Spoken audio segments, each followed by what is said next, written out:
All right. It's good to see you, Nick. Yeah, you too. How you doing? I'm holding in there. I haven't seen another human in a long time besides through Zoom, so that's fun. Yeah. But things are good. A lot of new details. We have somebody on screen with us, so we should probably introduce who that is. Yeah. This, our friend Christian Brim from Core.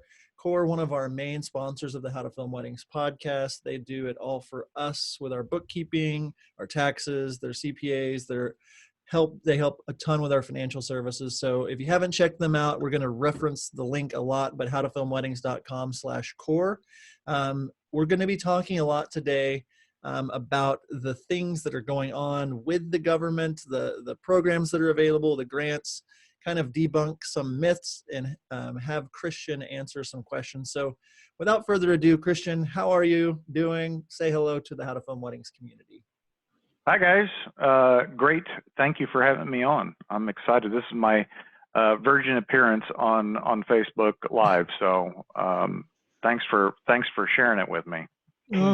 You're doing great so far. So far, yeah.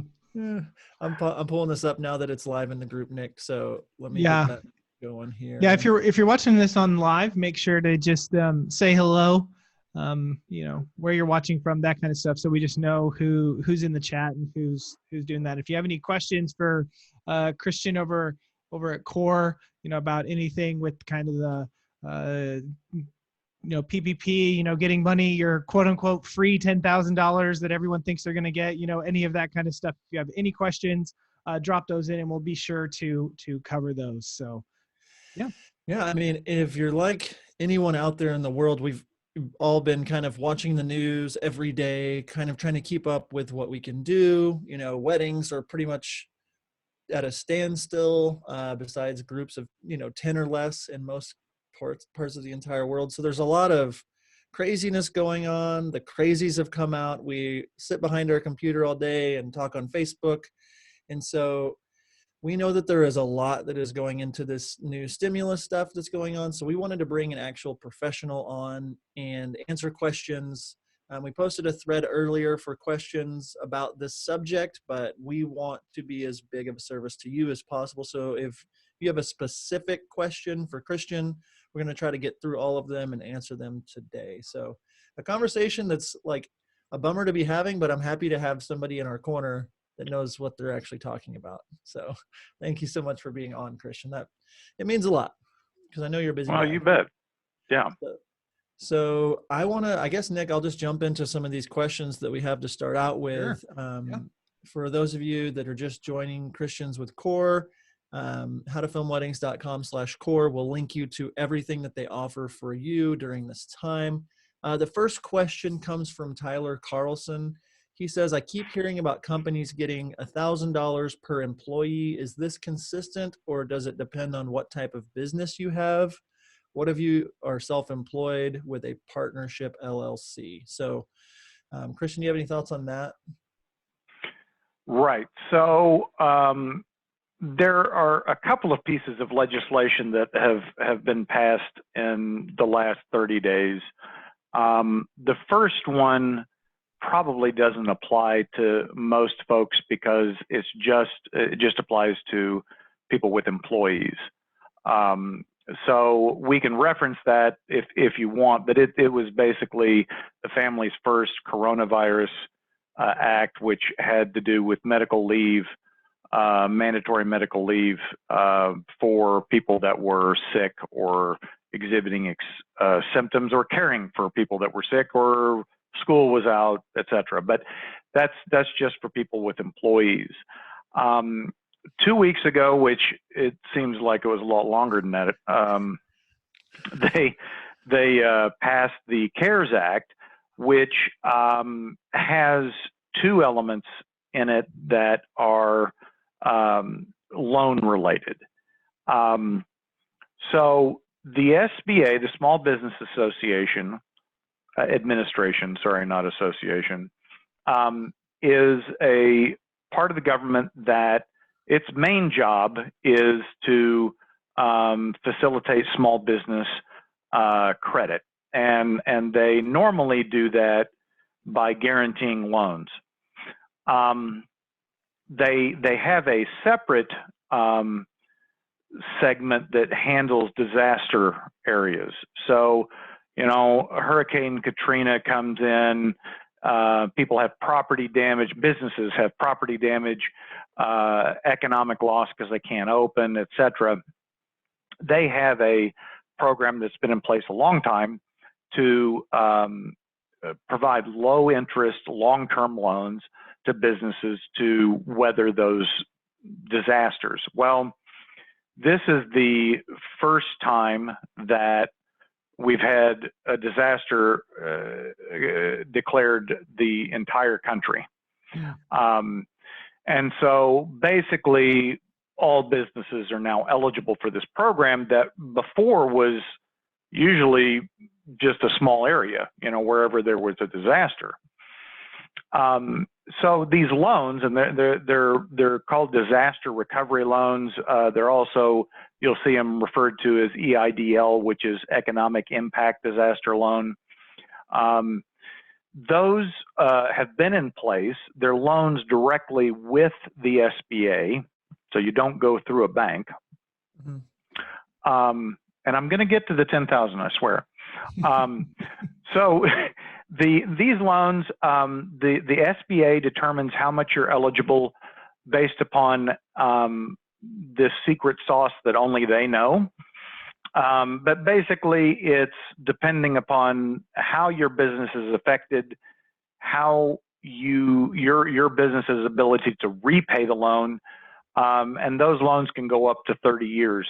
So they have a long they have a long tail to use to facilitate repayment.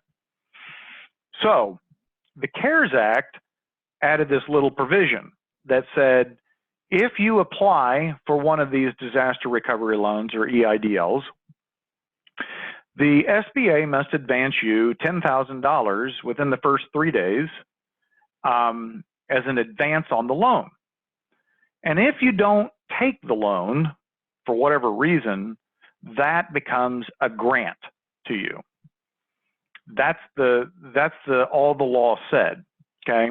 Well, 3 days came and went and nobody had any money. The SBA didn't know how to, they didn't, I mean, you guys that had gone to the SBA's website, it got hacked, it went down. At one point they had like a Box, kind of like Dropbox, so Box, the file sharing service, they had a box up there to upload applications because their system was so overwhelmed. But in any case, they didn't meet the 3-day requirement. Nobody got any money. And just yesterday, I saw, well, what is today, the 15th? Yeah, it was dated the 14th. An email from the SBA that said, okay, this $10,000, we're going to do it just so we make sure we have enough money. We're going to limit it to $1,000 per employee. Now, it didn't say anything about if you don't have any employees at all. But it did say that they're going to do those advances based upon $1,000 an employee up to $10,000. Does that include self-employed people? We don't know. They haven't said. I know some people have actually started getting those advances, but not wholesale or across the board. I don't know if that answered the question. I've forgotten the question now that I've talked so long. So I like it. Yeah, I mean, the thing is, the Cliff's Notes, I think, is that everyone thought, oh, we just go to this website, click a couple buttons, and we're going to get $10,000. Yeah. I was very leery of that, of course, because, without getting into anything political or politics, I was just leery of that actually happening when they said it was going to happen, just due to the nature that it's 400 million Americans, all these businesses trying to like get their piece of the pie. And so when that didn't come in the first 3 days, I was a little leery. And, as it sits right now, it's still kind of what I'm understanding, pretty open-ended as to what is actually happening. I did get an email, like most of you, from the SBA saying, hey, we're going to be in touch with you soon, $1,000 per employee, that kind of thing. And so that does lead kind of to the question, do you know, Christian, like, I have employees, that kind of thing, but like most people, they're running their own business by themselves. Mm-hmm. And so are they, like, what qualifies them as an employee in the SBA's eyes? And what, like if I'm a solopreneur running my own wedding video business, am I entitled to any of this, or what should I be doing? Should I just be waiting? What would your advice be for them? Well, so the documentation that I saw it was based upon the employee headcount as of January 31st. So I'm assuming what they're doing is they're obtaining that information from the Social Security Administration and or the IRS based upon the number of W-2s that were filed last year.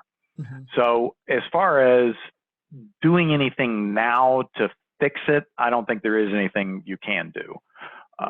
So if you were, as a solopreneur, actually paying yourself a wage on a W-2, you're going to qualify.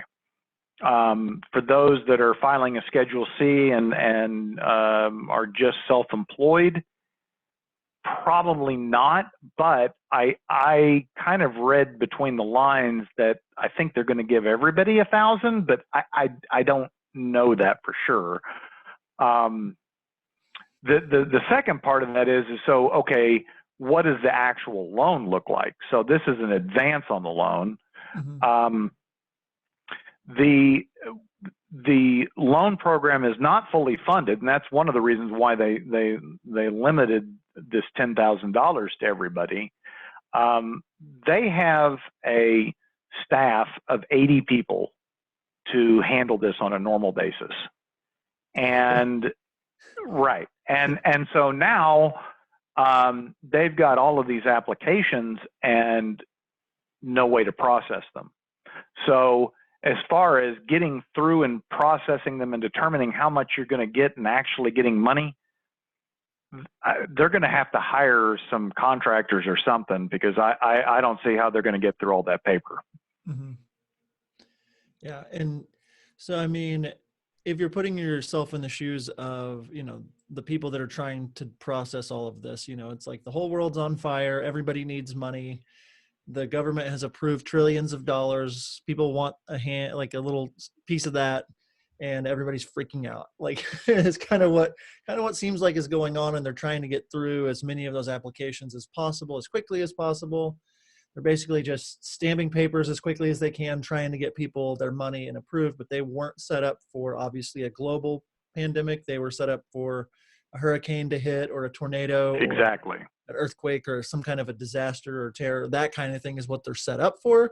And so once the CARES Act was approved, like, I'm sure that they were all like, okay, oh no, now what? Like, what are we going to do now? Yeah, 100%. And, frankly, I'm never, I'm never counting on the government to do anything efficiently, but the SBA has been very nimble for a government agency in adapting and addressing these things. They really have worked very hard with what they had.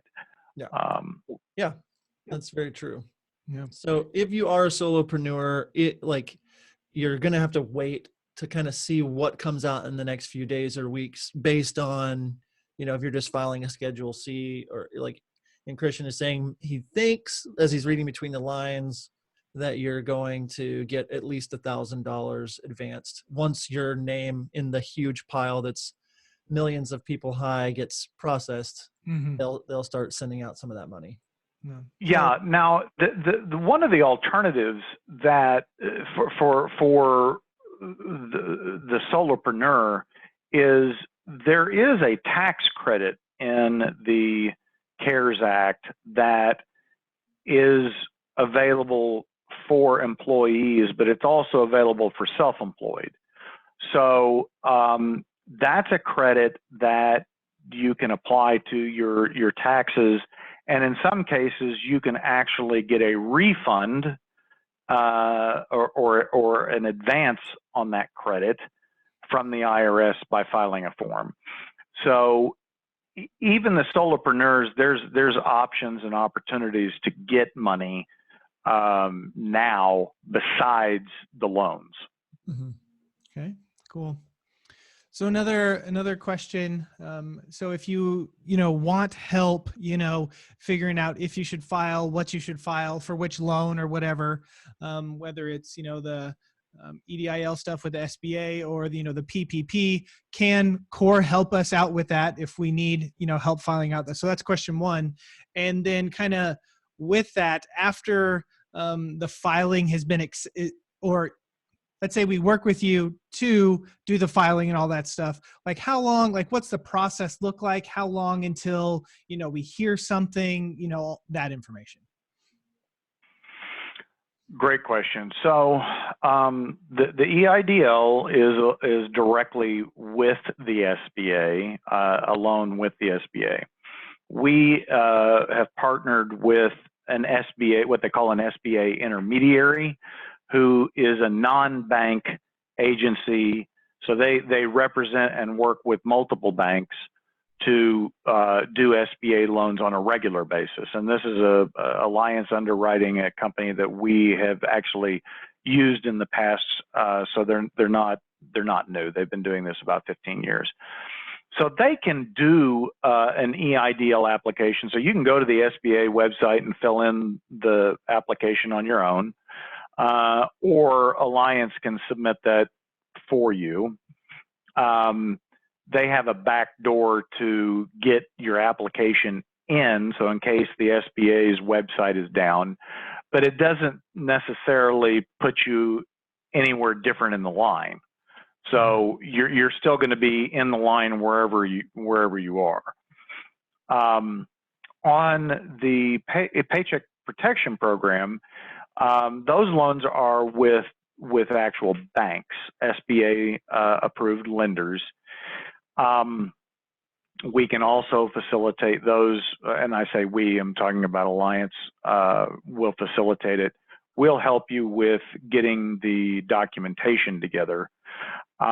Those are a little different. The PPP loans are a little different, and because you're working with the bank as opposed to the SBA, they respond quicker.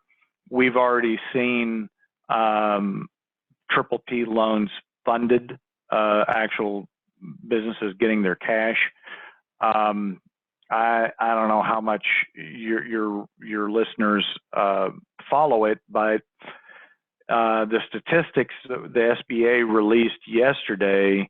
Now, understand this PPP program opened up 2 weeks ago this Friday, so it's been open 10 days. Okay.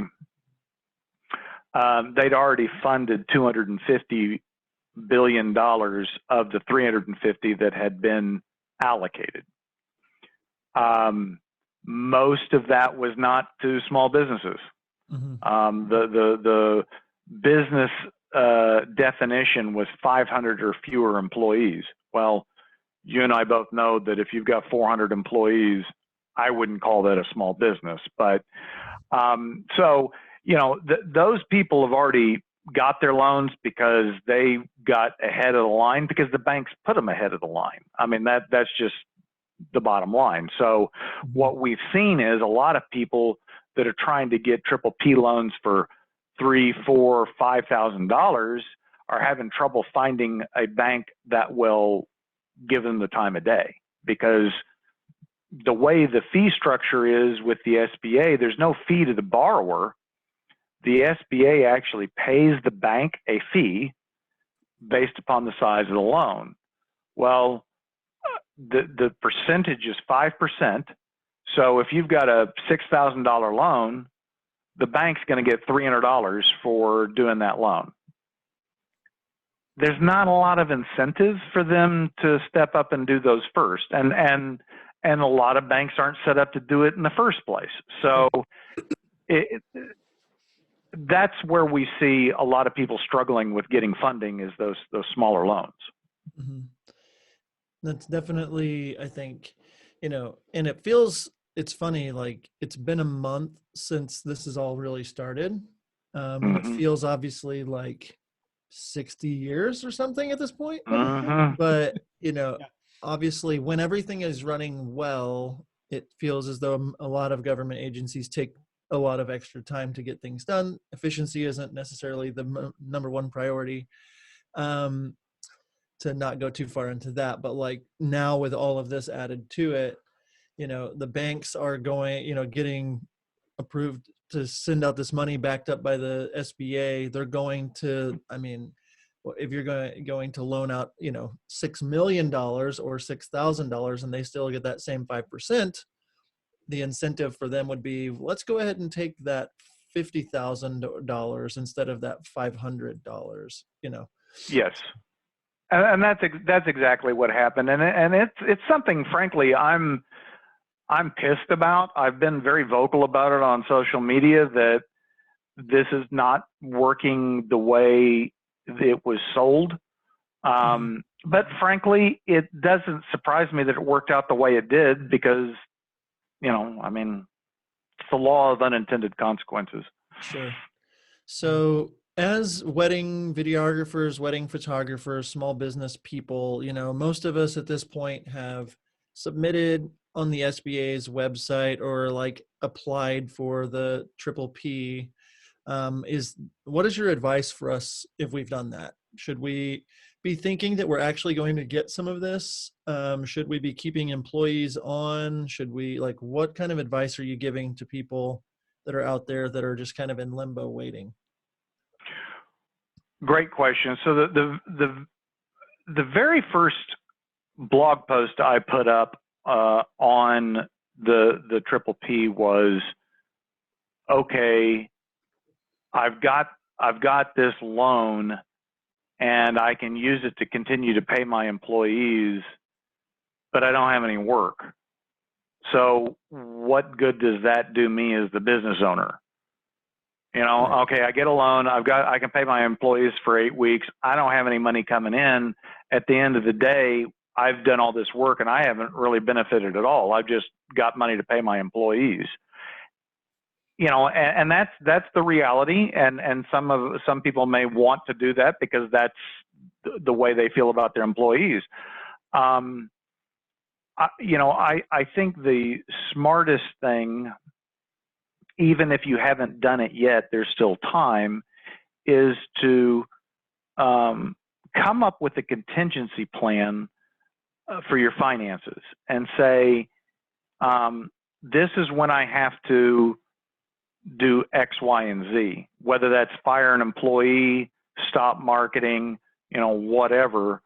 Put some hard dollars to it. And that takes the emotion out of the equation so that when you get to that point, you reach that point, you can, it doesn't make the decision easier to do those things, but it takes some of the emotion out of it. Mm-hmm. And you don't feel like you're just reacting to the situation. Mm-hmm. There's still money in the triple P plan. There's still money in the eidl plan. So I would say if you haven't yet, get in line. I think there's probably a real good chance that Congress does pass some additional funding. I think it would be very politically difficult for them to not to. Yeah. So I think that more money is going to come. It just may not come fast enough, unfortunately. Yeah. I know that a lot of people are just kind of, you know, I was in a position, you know, having employees, you know, and setting a cutoff date of like, well, if nothing's happened by this date, talking it through with them, just saying, this is what's going to happen, you know, unemployment or reduced hours, or just having that plan. What I've been telling people and kind of have kept a little quiet about it, you know, is that like, you have to do what's best for you in your specific situation. If you need to let people go, if that's what you need to do, you know, I wouldn't wait too long on a potential loan / grant to be approved. You know, and so that to me was kind of where I wanted to go next. If Nick is cool with it, Just kind of asking the difference. I'm a big no use of loans or debt kind of guy. And whenever I was talking with Jeremy at Core, was just like, I don't want to apply for something that is a loan. I don't want to go into debt right now. Like I don't want, like I have money set aside for an emergency. If I need to let go of my employees, I can. If I need to pay myself less, or if I need to go earn more money somehow or sell some stuff or something, ideally, I don't want to have any debt. And so, are these things debt? Are they not debt? Do you know kind of a little clearer? Can you kind of explain to the debt conscious people out there, just, is this Sure. debt? Is this a grant? Is it like, how do we differentiate what this is? Because I personally am signed up for these things waiting, but like if I get approved and it's, saying, oh, a percentage can be used for paychecks and rent, but it's not clear, or like, so I'm just Sure. in that gray area myself as to what all is debt, what all is a grant that as of April 15th. Okay. So the EIDL, the disaster loan, is a loan. Okay. Except for this $10,000 they advance you if you don't take the loan. Okay. So the $10,000, however they compute it, $1,000 an employee, that amount is an advance on the loan. Now, if you don't ever finish the application and take the loan, or you finish the application and you say, you know what, I don't want it, then that becomes a grant, and it's just tax-free income to you. The triple P is designed to be forgivable. Okay, so to the extent that you spend that money on payroll costs in the 8 weeks after you receive it, it is forgiven by the SBA and the bank. Furthermore, that amount that's forgiven is not taxable for federal purposes. So if you had a business which was not going to let people go anyway, they were business as usual, that's a great situation because you're getting money that you wouldn't have had that you were going to spend anyway.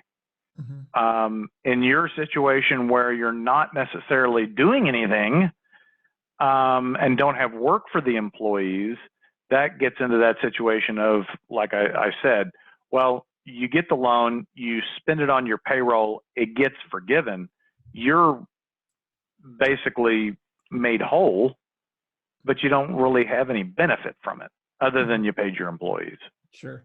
So to follow up with that, so I've seen lots of different people in our group or different groups kind of arguing about how it's going to be forgiven. For example, like if I took out a $10,000 triple P loan and I used all of it on payroll, rent, utilities, approved expenses, whatever they allow. Do you know any more about like how it is being forgiven? I've heard people say it's going to be forgiven in the form of a tax credit later, or is it just going to be like, do you know more about that, or what have you read up on like how it's being forgiven?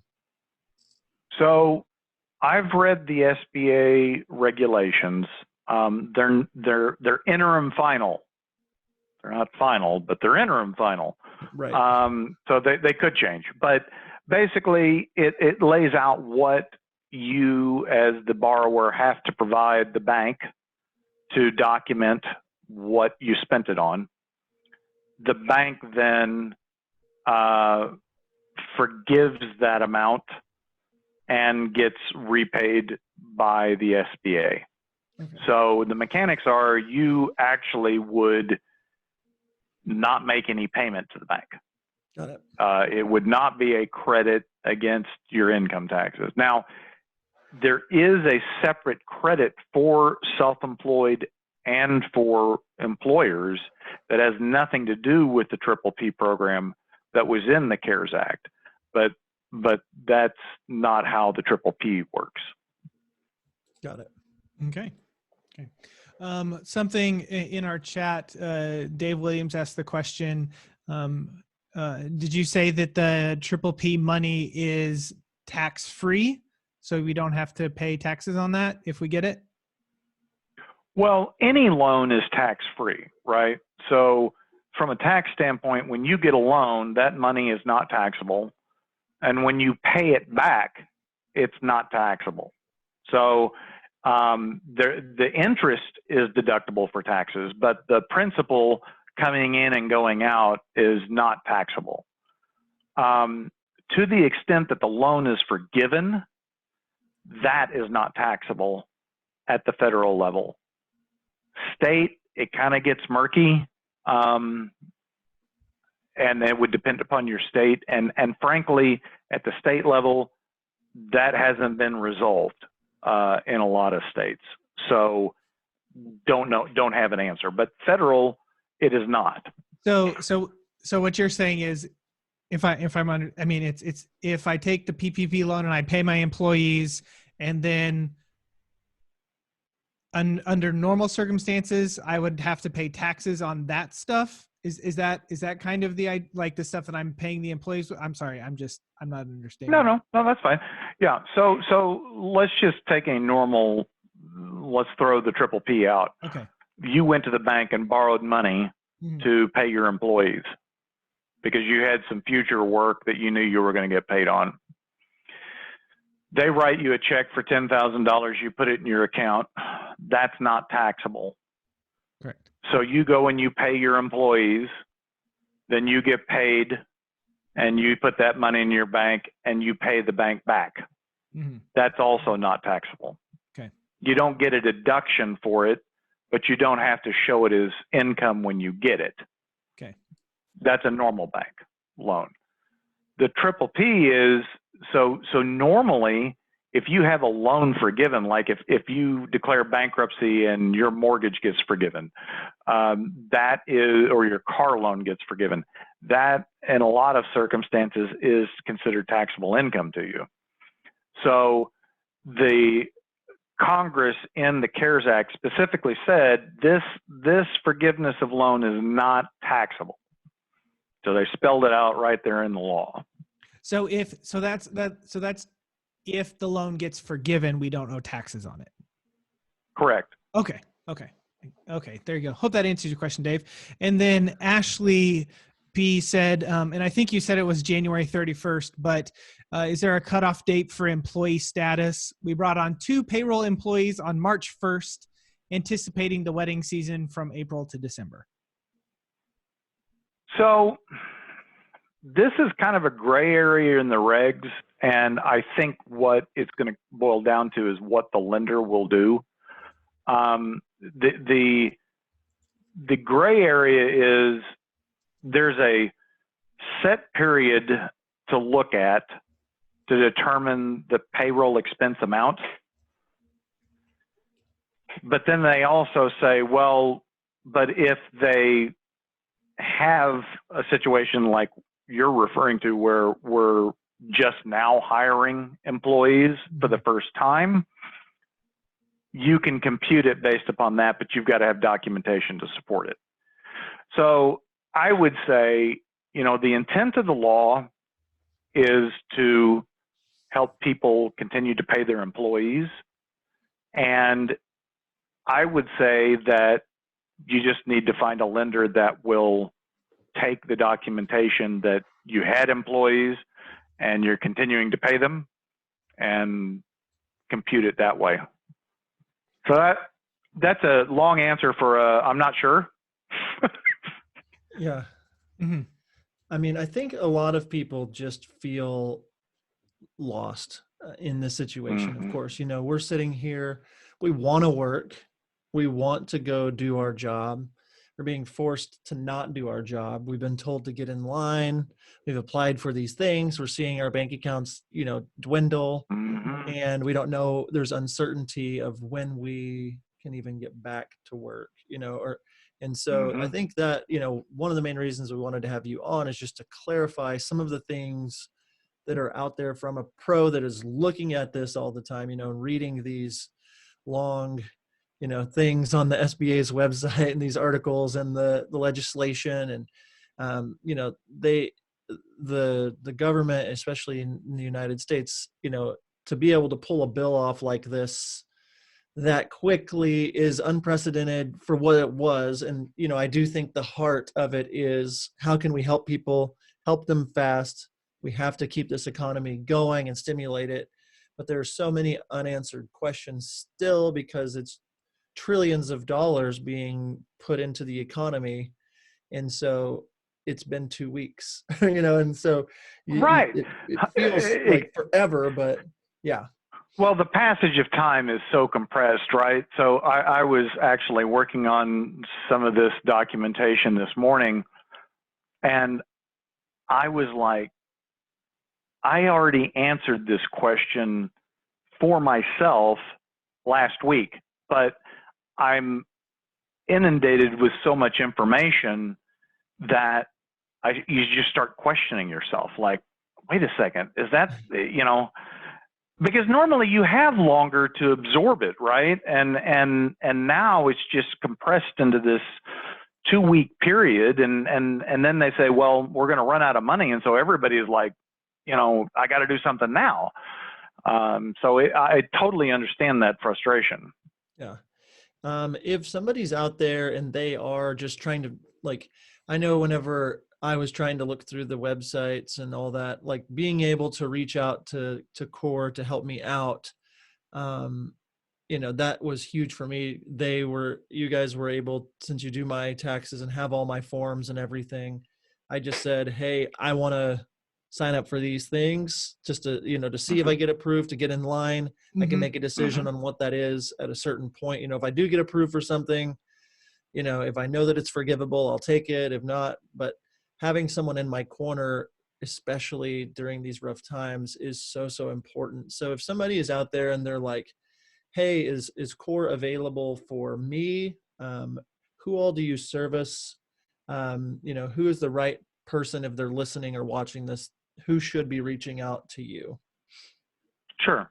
And we've had several folks from the How to Film Weddings community since we joined as a sponsor reach out to us, and some have become clients, some haven't, and that's fine. I mean, what we're about is helping small business owners, and if we're not the fit or the solution, that's fine. How can we help you? The thing that we focus on is the business owner that wants to plan their taxes. They don't want to be reactive about it. They don't like having any surprises. Those are our 3 brand promises: is no surprises, real relationships, and proactive communication. And that's what we build everything, our service, our culture, everything is built around those 3 things. So it's someone that is wanting to be more proactive in managing their taxes. Now, a lot of people may be sitting here saying, well, I'm not making any money. Why do I need to worry about taxes, right? But well, I mean, that's true. No, it's true. And that may be the case, but it may not be the case. You've got a lot of times where people are dual income families, and there are things that, even though you're not making money this year for your videography business, it can still give you tax advantages overall. So don't assume that just because this is a rough year that you still couldn't benefit, if that makes sense. Yeah. And if people are out there and they need help with this specific, the triple P, the eidl, are you guys the ones to call in this situation? Are you inundated right now? Do you have room for more people to help them? We do have room. I'll be honest with you.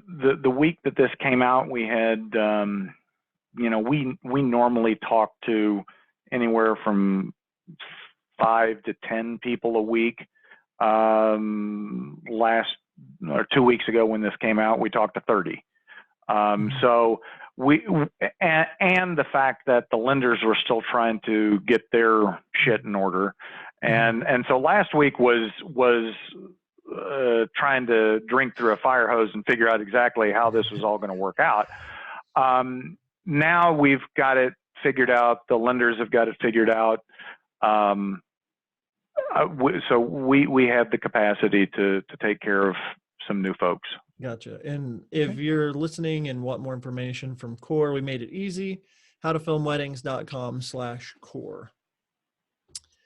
Easy as pie. Nick, do we have other questions? I'm not seeing any more, and I've pretty well covered all the ones that we did.